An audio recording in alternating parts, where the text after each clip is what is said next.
अपने गेस्ट को सबको शुक्रिया बोलते हैं जुड़ने के लिए हमारे साथ और ये सारी ट्रेड्स देने के लिए। और अब बिग मार्केट वॉइसेस कैटेगरी में लेकर आते हैं दिलीप भट्ट को। दिलीप भट्ट काफ़ी टाइम से हमारे चैनल पर आ रहे हैं, काफ़ी जाना माना नाम मार्केट में। भट्ट साहब गुड मॉर्निंग। पहले तो ये बताइए कि इस समय आप मार्केट को कैसे अप्रोच कर रहे हैं। एक क्लियर डायकॉटमी मार्केट में है कि बैंकिंग और इकोनॉमी रिलेटेड स्टॉक्स बहुत अच्छा कर रहे हैं और आईटी में ज़बरदस्त वीकनेस है। आपकी अप्रोच क्या रहेगी मार्केट को लेकर? Good morning. मुझे लगता है मार्केट में बहुत ही सिलेक्टिव रहना चाहिए, कॉशियस रहना चाहिए विदाउट एनी डाउट, क्योंकि इंडियन मार्केट्स जरूर इन द लॉन्ग टर्म अच्छे रहेंगे। एफआईएस को इंटरेस्ट जरूर आएगा, लेकिन अगर हम इस करंट कंडीशन में देखें तो वैल्यूएशंस आर नॉट चीप। तो एक पैराडॉक्स काइंड ऑफ सिनेरियो है कि मार्केट अच्छे लगते हैं लेकिन स्टॉक्स सस्ते नहीं हैं। और यहाँ पर जिस तरह से इकोनॉमी है वो बहुत ही मिक्स्ड है at the moment, good in parts and not so good in parts, but overall our government is doing a very commendable job to see that how the economy really forges ahead. लेकिन इन सबको और जिस तरह से global headwinds को हम देख रहे हैं और जहां पर बहुत सारे मूविंग पार्ट्स हैं, तो ऐसा लगता है कि शायद हमारे बाजार में भी we should remain cautious from the current level. It can cross the previous high, but whether it will sustain or not वो बहुत एक बड़ा क्वेश्चन मार्क है।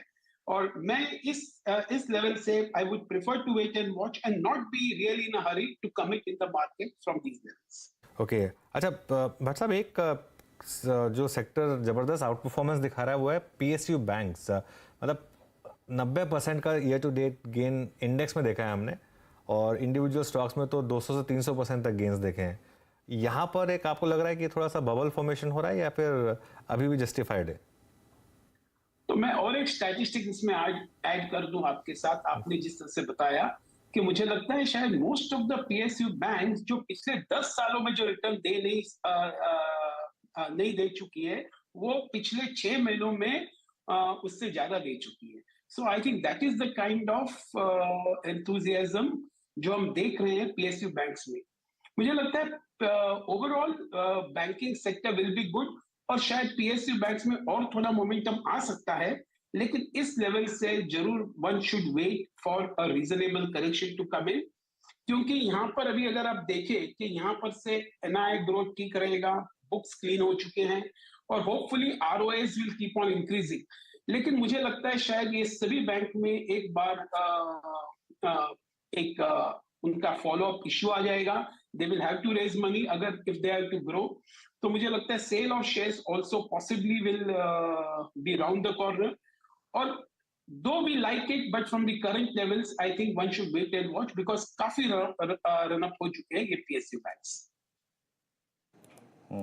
दिलीप सर नमस्कार, वीरेंद्र बोल रहा हूँ सर। और आज आपको देख के थोड़ी ठंड सी लग रही है। अनुज, दिलीप सर का आउटपुट देख के ऐसा लग रहा है कि बहुत कोहरे में, बहुत धुंध में है। यकीन मानिए बिल्कुल वैसे लग रहा है, एकदम बिल्कुल वैसी फीलिंग आ रही है। अच्छा सर, हम सब इस बात को कॉल करने की कोशिश कर रहे हैं कि we have a bottom in Nifty IT, but जिस प्रकार का यूएस में रेट हाइक और वो जो क्रम जारी रहने का अभी तक संकेत मिल रहा है, ऐसे में निफ्टी आईटी में एक बॉटम बन चुका है। आप इसको कॉल करेंगे या फिर आपको लगता है कि नहीं, अभी पेन बाकी है, ग्रेजुअली प्राइस डैमेजेस अभी और होंगे? वीरेंद्र जी, जैसे आपने कहा कि ऐसे देख के जब ठंड लग रहा है, मुझे लगता है अब our markets have really outperformed, they are the best performing. और अगर हम देखें तो अपने markets as compared to any of the world markets are at an all time high. अगर हम बाकी सब मार्केट्स को देखें वो सब पीछे है। तो इसके लिए मैं बार बार यही कहता हूं कि the interest in our market is very good from the retail as well as from the FIIs, और वो शायद बना रहेगा। लेकिन जिस तरह से वैल्यूएशन हम देख रहे हैं और जिससे प्राइसेस को देख रहे हैं, वो थोड़ा मिसमैच लग रहा है, which is what is making us more cautious. जहां तक आपने आईटी का कहा, मुझे लगता है I completely agree with you कि आईटी यहां से बॉटम बन सकता है। अभी इसमें एक बात जरूर है कि अब तक आईटी को रुपी का बहुत अच्छा टेलविंड मिला है। जो रुपी डिप्रिसिएशन हो चुका है, तो वो काफी हद तक उनके ओवरऑल अच्छा रेजिलियंस प्रोवाइड करे। लेकिन हम सबको पता है कि जब भी हम आईटी की एनालिसिस करते हैं तो कांस्टेंट करेंसी में करते हैं, ना कि रुपये में करते हैं। लेकिन जिस तरह से रुपये डिप्रिशिएट हुआ है और जिस तरह से डॉलर भी बिहेव कर रहा है, मुझे लगता है शायद थोड़ा बहुत वो वोलेटिलिटी रहेगी। लेकिन having said that, I will still agree with you completely that शायद we will be 2 or 3 quarters early possible in thinking that IT bottom out हो गया है। यहाँ से भी थोड़ा बहुत नीचे जा सकता है, लेकिन on a risk return basis I will certainly say that IT qualifies as investment for the long term। Okay for long term, लेकिन नियर टर्म में तो clearly it's all about banks. एक दो स्टॉक्स देखिए जरा, फेडरल बैंक लेकर आइए intraday, और एक धनलक्ष्मी बैंक, दो स्टॉक लेकर आइए। फेडरल बैंक में ज़बरदस्त मूव इस समय डे हाई पर, और ये स्टॉक तो खैर लगातार न्यू हाइज बना ही रहा है। और धनलक्ष्मी बैंक में भी एक ज़बरदस्त मूव, ये स्टॉक भी इस समय एक 52 वीक हाई पर, तो ज़बरदस्त मूव इन स्टॉक्स में। तो दिलीप जी, बजट में कोई एक्सपेक्टेशन है आपकी जो मार्केट एक्सपेक्ट कर रहा हो?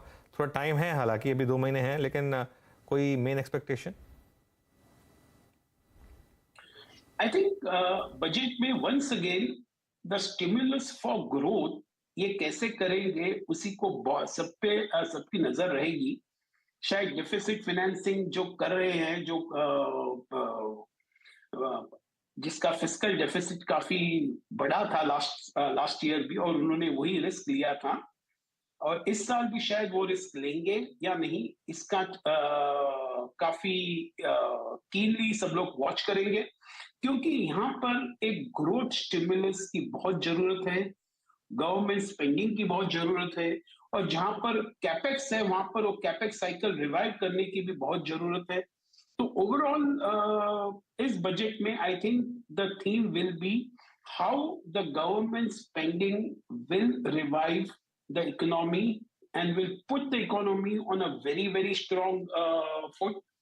हम देख रहे हैं कि अच्छा एफआई फ्लो होने वाला है, शायद न्यू ईयर में हम देख रहे हैं कि शायद अच्छा एफडीआई फ्लो भी होगा। India will be a place to invest, लेकिन बजट को थोड़े बहुत चैलेंजेस जरूर रहेंगे कि कैसे फिस्कल डेफिसिट को बैलेंस करें और कैसे ग्रोथ को फिर भी मेंटेन करें। चलिए दिलीप जी, शुक्रिया आपका जुड़ने के लिए आज हमारे साथ, और अपना पॉइंट ऑफ व्यू सामने रखने के लिए।